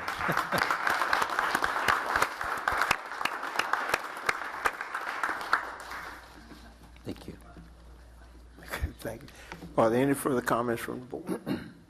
Madam Clerk, call the roll. Directors Morton, Yes. George Katsavas. Yes. Christina Katsavas. Yes. Settle, Yes. Martin. Yes. Rigo. Yes. Good. Yes. It's approved, 7 in favor and 0 opposed. Thank you. We'll go to number 9. Thank you, Mayor. The 9th item on this evening's agenda is a resolution to establish a partner-city relationship with the Town of Ridgway, Colorado. And Josh Bufink, our Communications and Public Relations Manager, will speak to this and answer any questions. Thank you, Mr. Gefkin. Mayor and directors, presented for your consideration is an exciting opportunity for the city of Fort Smith to establish a partner city relationship with Ridgway, Colorado. This initiative aims to connect our communities through the shared heritage of Charles Portis's novel, True Grit. Fort Smith is the primary backdrop for this iconic novel about Mattie Ross and a U.S. Marshal Rooster Cogburn. And Ridgway is the setting for the 1969 film adaptation of that story. Moreover, Ridgway has a long history of capitalizing on True Grit tourism. So this partnership would be advantageous to both communities. Some of the initial ideas that were brought to the table so far are exchanging proclamations, promoting shared heritage, and that would be involving the CVB, installing signage, welcoming visitors to the True Grit Partner City. And we also have Tom Shea here today from True Grit Trail, and he has been instrumental in making this partnership happen. His efforts in promoting the cultural significance of True Grit have greatly contributed to this opportunity. So I recommend we move forward with this proposal to formally establish ties between Fort Smith and Ridgway. And with that, I will stand for any questions. And like I said, Tom Shea from True Grit Trail is here to answer any questions as well. Okay, thank you very much. Are there any citizens' comments, Madam Clerk? None indicating. At this time, we entertain a motion to adopt the resolution. So moved. Second. This time, comments from the board. Director Christina Savage. Josh, I'm excited about this, but I just want to be sure there's no hidden cost associated with it, no fees down the road. You're not coming back in 6 months looking for $50,000 or... I certainly hope not. It's just maybe some signage and some things That's like right. that. All right. Yes. Okay. Yeah. I think you do a good job. Thank you. Thanks. Thank you. Director Rigo. Thank you. As the resident, former Coloradan on the board, I just have to share another quick fun fact about Ridgway, Colorado. It's where every Grammy Award trophy is handmade for the Grammys every year by a special metal worker. So, How's it skating around there? Telluride is really close. Telluride's good? Yeah. Okay. I take my family there. Okay, any other comments? Please call the roll. Directors George Katsavas. Yes. Christina Katsavas. Yes. Settle, Yes. Martin. Yes. Rigo. yes. Good. Yes. Morton. Yes. It's approved, 7 in favor and 0 opposed. Item 10. Thank you, Mayor. The 10th item on this evening's agenda is a resolution accepting the project as complete and authorizing final payment to Goodwin and Goodwin, Inc. for the pump station number 6 Dry Pit Submersible Pump, project number 21-03-C1. And our Director of Water Utilities, Lance McAvoy, will speak to this and answer any questions. Good evening. This project included the installation and conversion of some very old pumps to dry pit submersible pumps. by modification to the pump station, the mechanical piping, some electrical work, as well as some paving and removing lead paint that was there, it brought the pump station into compliance with the consent decree. The original contract was for 240 days. It did go way past that time frame, and at that time when we entered into this contract, we were charging $500 in liquidated damage per day. This project ended up with $72,000 in liquidated damages. In lieu of having them reimburse us that, we are reducing what is owed for the final payment, and the final payment will be the $61,325.31. I'll stand for questions. Okay. Thank you very much, Lance. Are there any citizens' comments, Madam Clerk? None indicating. Motion to adopt the resolution. So moved. Second. Okay. Board comments. Director Neil Martin. Hey, Lance, you're right. It did take a long time. I mean, I think we started this in 21. If it took 324 days, there's about 260 days in a year. I would guess that would have made me think it would have finished in late 22, early 23. But here we are in middle 24. So the notice to proceed, because we gave them time to order parts and stuff, was actually on May 11th, 2022. And it took them the original contract had 240 days. We did issue a change order in the process that added 84 days to give them 324 days. But as stated, it took 572 days. Okay, that helped me out with the May start date. Thank you. Any other questions? Director Von Moore. I just have a comment. I mean, this is an example of what sounds to me like a difficult project. And the flood occurred in 2019. That's when the damage was done. But we couldn't get everything together to a point where we were able to let a contract and issue the notice to proceed until 22. I don't think that's our fault. I think, the damage should not have occurred in the first place, but for the Corps of Engineers. So this is a good example of why we do need the additional time on the consent decree. It's 5 years from the date of the flood until we're approving the final payment for completion of this project. 5 years. So, but just a point to remember for the future. Thank you. Any other comments? Please call the roll. Directors Christina Getsavis, Yes. Settle, Yes. Martin, Yes. Rigo, Yes. Good, Yes. Morton, Yes. George Getsavis. Yes. It's approved, 7 in favor and 0 opposed. Thank you. Number 11. Thank you, Mayor. The 11th item on this evening's agenda is a resolution authorizing acquisition of temporary construction easement and right-of-way for construction in connection with the FL01 Capacity Improvement Project number 23-15. And again, Lance McAvoy will speak to this and answer any questions. Thank you, sir. This project includes replacement of 2 existing sewer lines, with the larger diameter line to be increased so that we have greater capacity. This also will address infiltration issues that's required by the consent decree. So we're killing 2 birds with 1 stone. We've talked about sanitary sewer assessments and sanitary sewer assessment remedial measures to get rid of 4s and 5s. Well, in the process, we are also doing a capacity project, which is also required by the consent decree. The project goes from Newland Road to Pump Station 6. It's approximately 3,500 linear feet of 24-inch sewer line and 3,400 linear feet of 18-inch sewer line that will be removed and replaced with 3,500 linear feet of 42-inch sewer line. This project also includes the construction of 2 access roads so that in the future we can get in there, evaluate it, make sure that it's not damaged, and do any maintenance that we have to, which is the equivalent of 1,900 linear feet. This will also support the construction. These 2 easements that we're looking at are temporary construction easements. We already own the sewer easement, but we will be outside of that to actually dig, because we have to do digging, shoring, all of that. So that's to put the line in, and it is temporary. Once we're done, we do site restoration and are gone, as well as one right-of-way entry point. And I'll stand for questions. Okay, thank you for that. Any citizens' comments? None indicating. Motion to approve. Thank you. Need a second. Second. Any board comments? Director Levon Martin.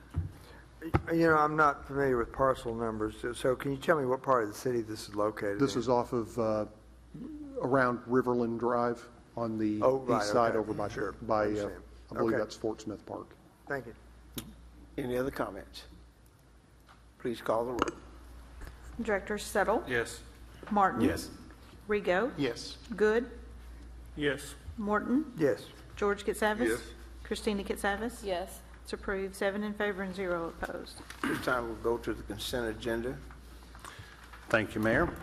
The consent agenda on tonight's agenda has 5 items. Item 12A is a resolution approving participation in the Kroger Settlement National Opioid Action via the Arkansas Municipal League and authorizing the mayor to execute required documents for participation.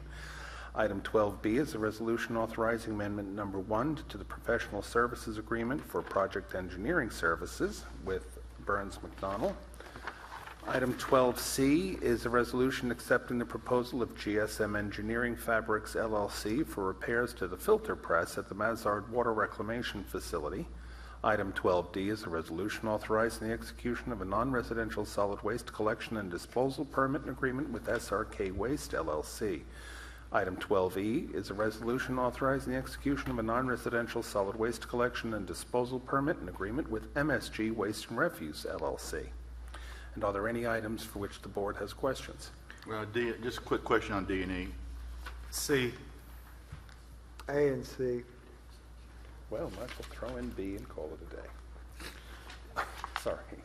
Okay, thank you. Item 12A is a resolution approving participation in the Kroger Settlement, and I'll ask our Deputy City Administrator, Jeff Dingman, to speak to this. Thank you, Mr. Gefkin. The AML, of course, is leading the charge for cities in participation in the opioid recovery from the various settlements that are national class action suits. And this document essentially opts us in to participation in the Kroger settlement.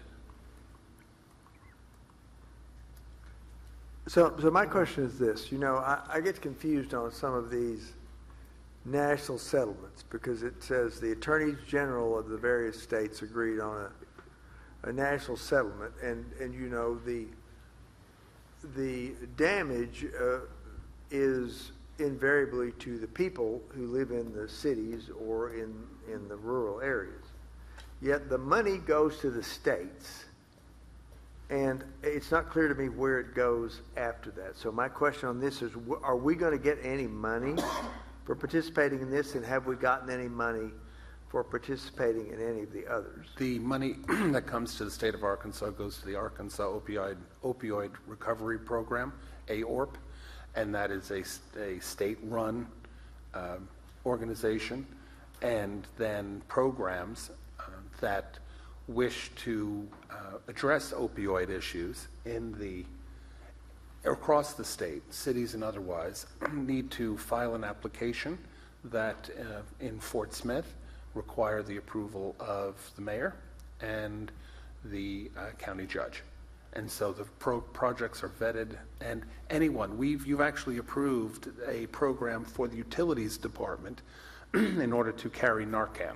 Right. And so that's been funded through that program. Okay, and that's fine. Have we gotten any money? Have we filed any applications for any of the other large settlements? And the biggest one with the Sackler family is still unsettled.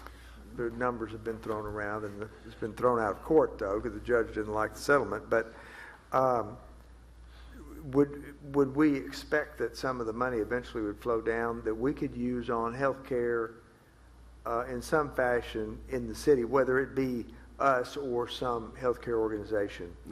Well, healthcare organization, there have been several in Fort Smith that have applied for this money that have come to help us. I know we did contact the executive director because people were putting in applications, and I did it on behalf of the mayor and county judge and said, look, shouldn't we have some vetting process to make sure that this is not somebody that's duplicating a service that we already have, or to make sure that what services we have are being expanded as needed. And so that's what is done by the county and the city to make sure that anything that they approve, that are approved on behalf of Fort Smith and Sebastian County, are vetted and are reasonable.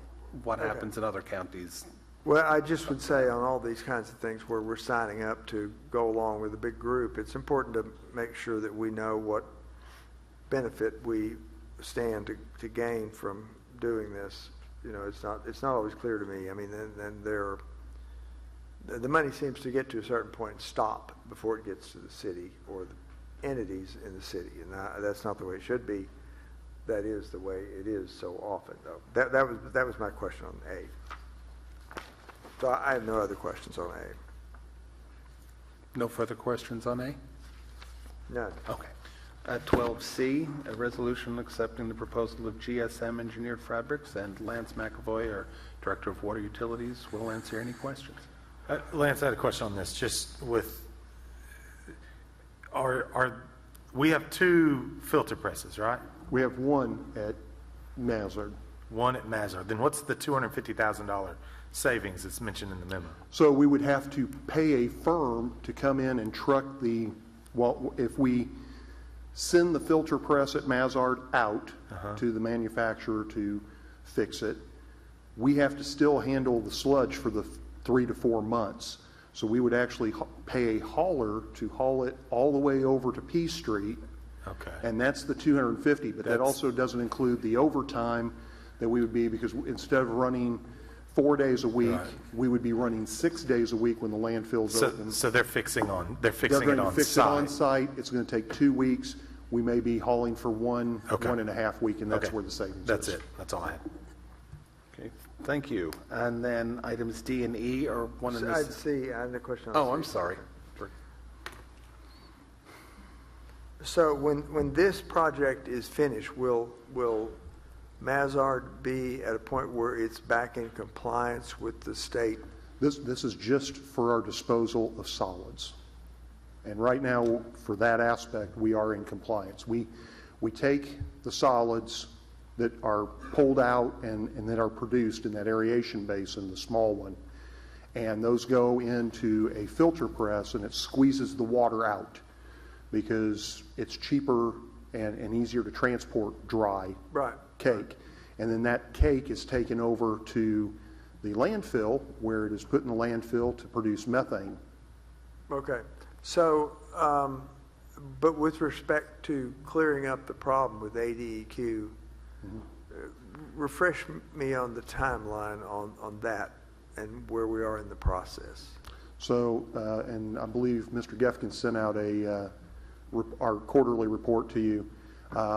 We are in the process. Of course, we lost our clarifier number 3, secondary clarifier number 3, and trickling filter number 2. Trickling filter number 2 is still undergoing repair. Clarifier number 3 is up and operational. We have seen a decrease in our ammonia concentrations, but we are still out of compliance because we're not able to treat to the level we need to, because we only have half of the treatment facility operational. Part of the CAO, that is the consent administrative order that we entered under, where they assessed penalties and then suspended those penalties so that we could utilize those funds to put back into the plant. We had to give them a timeline, and right now we are looking at, in 2025, requesting a nutrient trading proposal between Massard and P Street, because we can control that. We would be a pilot study for the whole state in doing that. That would go for about a year, and then in 2026 we would be looking at design and construction of the first basin, aeration basin, which the board saw. That was phase 1 of that project. And that would be designed in 26, begin construction in 26, and finish in 27. And that's $20 million. roughly, yes. Okay, very good, thank you. Next item. Was that it? And yes, that was it for item 12C. 12D and E are the same, and Nicole Riley, our Director of Solid Waste, will answer any questions. I just have a quick question.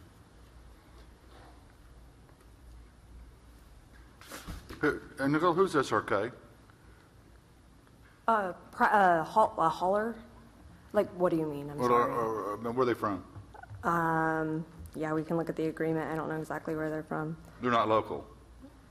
We can look at their information. Well, no, I just, They are in Natural Dam, Arkansas.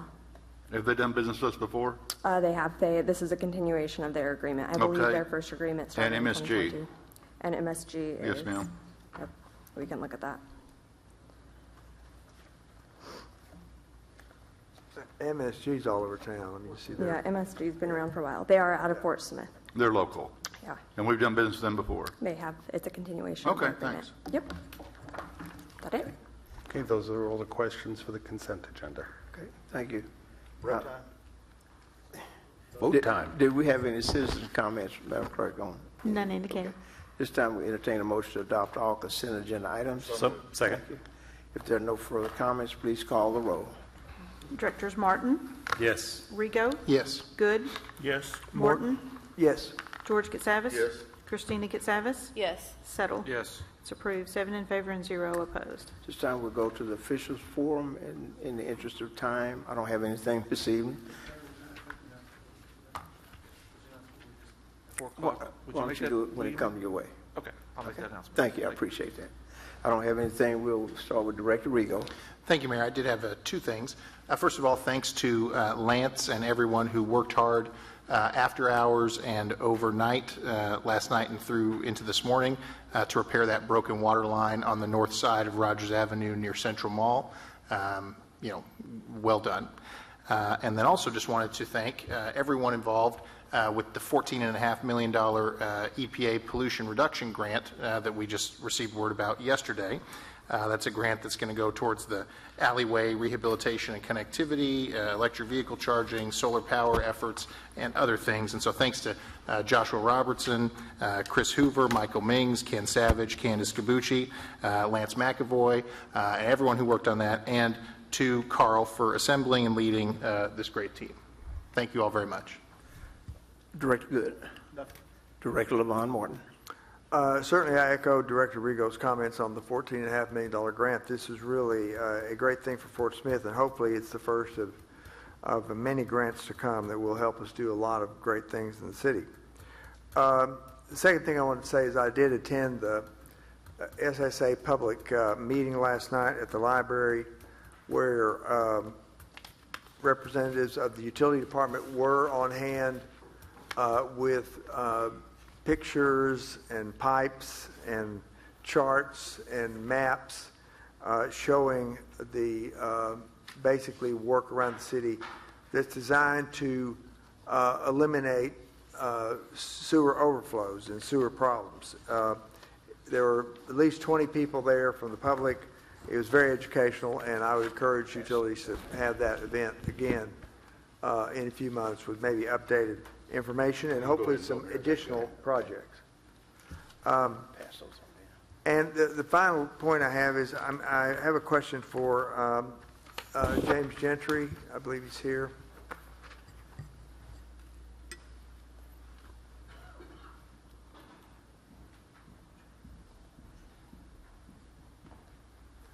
The CrowdStrike / Microsoft problem that came up at the end of last week and affected airlines and business operations really all over the world.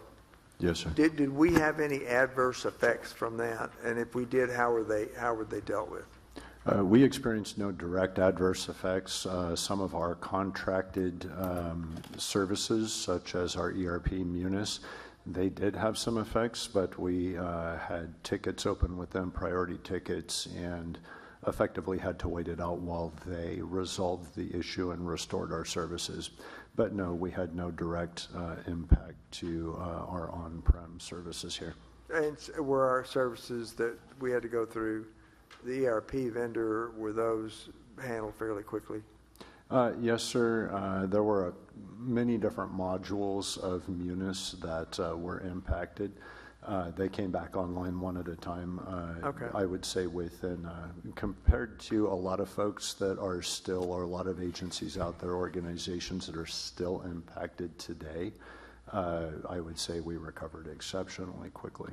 Okay, so, and what's the difference between how we do things and compared to another organization that experienced significant problems? What would be the difference between how we do things and how they do things that meant that we were left with much less of a problem?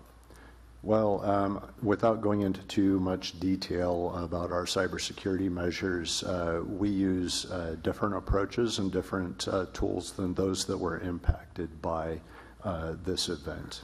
And also, rest assured that we are paying close attention to some of the failures that some experienced from this, such as not having their encryption keys stored in a different place. So where a lot of people, without getting too far down in the weeds, where a lot of organizations had issues is they had encryption keys stored on hard drives that as a result of this issue, when they rebooted, they could not unencrypt No longer, the key. yeah, no because longer they didn't accessible. have they didn't have the encryption key stored separately. Yeah. That's my understanding of where a lot of organizations are having issues. Of course, if we ever go that particular route, we'll make sure we have our encryption key stored. Okay, well, let me say thank you for your expertise. You know, it's a great thing for the city to have. So you and really all the department directors do an excellent job in so many areas, and we appreciate it. Thank you. Thank you so much. And I would just like to say my team, this is not a one-person show. I've got a team of great people. Thank you, sir. Director George Casares. Nothing. Okay. Director Christina Casares. Nothing for me, thank you. Director Settle. Thank you, Mayor. Mayor Levon, Christina, and myself are here today at 4 o'clock today. The Great American Conference, a Division II conference, in cooperation with the Fort Smith Public Schools and the Fort Smith Convention Bureau, Visitors Bureau, announced today that they will bring the basketball championships to Fort Smith in 2025 and 2026. 2025 will be held at Southside High School's gym, and 2026 will be held at Northside School gyms. So it's a great opportunity to showcase the city of Fort Smith and a great opportunity to bring people here. Thank you, Mayor. Thank you. Director Neil Moore. A couple weeks ago, we voted for slides at Parrot Island. The county voted those down, or voted that down, or it didn't achieve the votes that it needed. Is that dead? No, it is not dead. I believe the county is taking steps to look into it themselves. I don't know if they've made any mention of it yet. Of course, I don't want to. I heard they called for a special meeting. Is that true? To vote on this? That is one of the steps that they're considering. That could occur this week. Yeah. And if so, I will attend to make sure that if they have any questions from the city's perspective, that it can be answered. And when can we get the water parks financials for the year end? The year's not over yet, but I'll get them month by month and send them to the board. Yeah, I'd like to just see how we're doing. Absolutely. Okay. Thank you. And one thing I've been emailing Carl about is that I've had people reach out to me, and I don't know if you've had folks reach out to you, but a smell in Fort Smith. I know we've had issues in the past with lagoons being cleaned out. And I know the mayor, like when the mayor first came on, we reached out about that. I think we need to try to investigate this because it seems to be a recurring issue that our citizens have to deal with. I don't know what that is, but I would like to figure out a way that we could have some kind of recourse as it relates to the smell in Fort Smith that's not caused by our manufacturers, our local companies, those kinds of things. Just something, the fault of others. So I'd like to investigate that, Well, that could be if possible. I can just say I've been forwarded that the Special County Quorum Court has called a special meeting for Thursday evening. Thank you very much, and I will be in attendance. So if they voted down, or we done, is it done? I mean, it's over with? If it's voted down, then yes. I mean, We're not done. There are other options, but that would require something that I wouldn't recommend, that the city would need to take on more of an active role and try to come up with the full amount. And I don't think, since we have a 50-50 partnership, that we should do that. Are we going to be providing data to reflect the impact of adding the additional amenities to the park? We'll be able to. I mean, as was said, with the 5 additional slides and the additional area for people with cabanas and chairs and such, that's the first step in having a master plan completed to see the park expand. It would put us at the largest park in terms of slides in the state of Arkansas. And as I've said prior, there's a slide in that 5-slide complex that has a feature that will no longer be available in the United States. It's a sphere, so as you're going down the slide, it's not a straight run. You go in the sphere for a little bit and then continue, and the slide has 2 of them. That's been stopped due to patent infringement.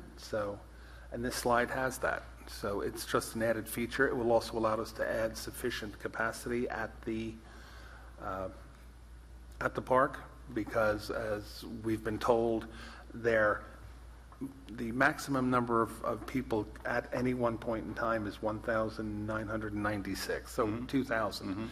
But we've had days where people have left and more people have come in, so we've had over 2,000 people there during the day, and at night, during dark water, we've had another 2,000 people come through. So we've had the first days where we've had over 4,000 people go through Paradise. 2 Saturdays ago was 2,500.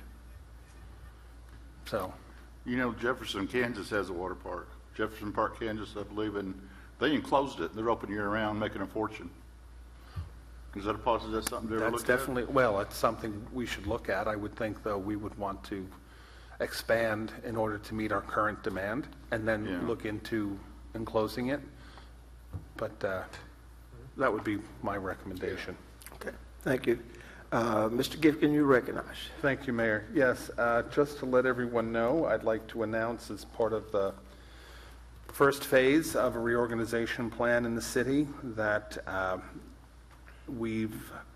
and at the request at the Board of Directors as well. So I'd like to announce that Maggie Rice is the new Deputy City Administrator for Planning and Special Projects, and she will be helping me, besides still running the Planning Department and now overseeing Community Development, Business Services, Jimmy Deere's office, planning through a new Deputy Director you just approved, and another appointment that's been made, I'll mention next, and also doing special projects to help me as we focus on FMS and many other large projects that affect the city of Fort Smith.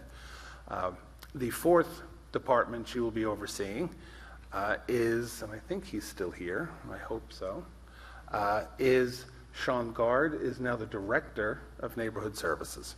So Sean is now his own department.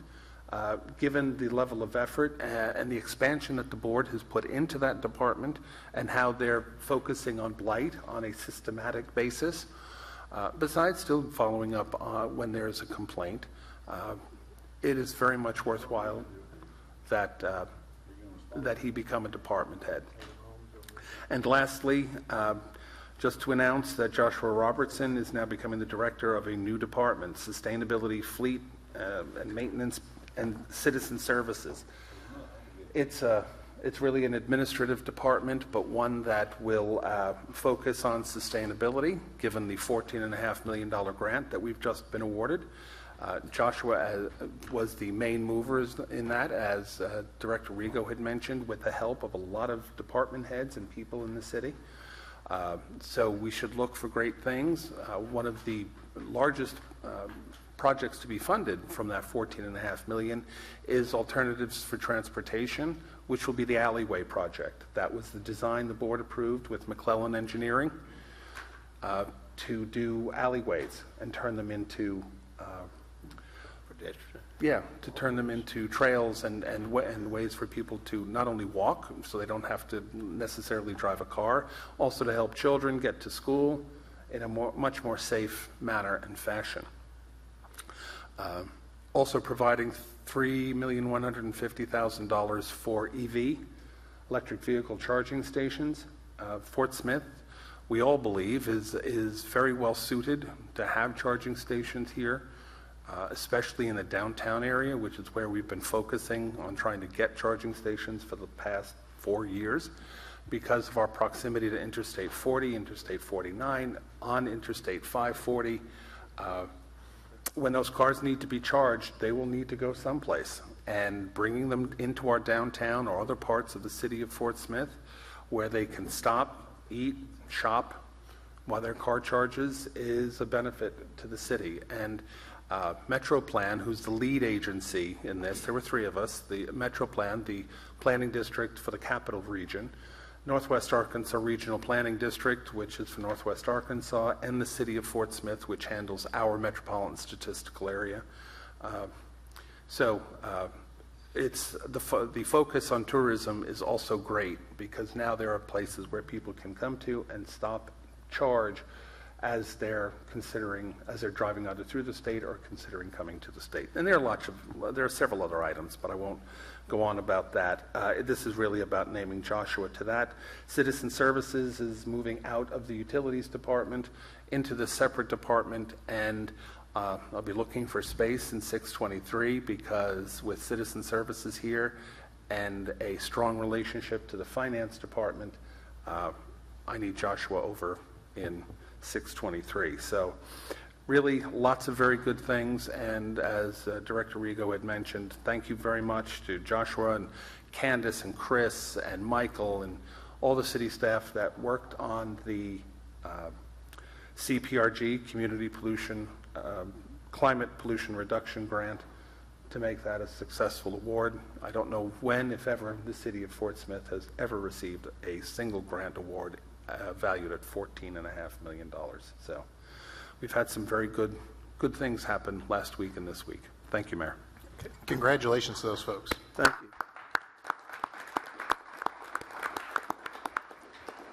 Thank you very much. At this time, we're going to go into executive session, and we're going to make appointments to the Fort Smith Municipal Employees Benevolence Fund, Board of Advisors, the Historic District Commission, the Mechanical Board of Adjustments and Appeals, and the Property Owners Appeal Board.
At this time, we're going to reconvene.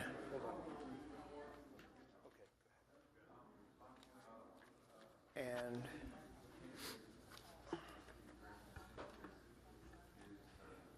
Ryan Raines has been appointed to the Fort Smith Municipal Employees Benevolent Fund. Did you circle it? Yeah. Gary Duke to the Historic District Commission. Greg Williams and Mike Lochner to the Mechanical Board of Adjustments and Appeals, and Karen Lewis to the Property Owners Appeal Board. Need a motion to approve all appointments. Thank you. Thank you. All in favor? Thank you. Need a motion to adjourn. Thank you. All in favor? Thank you.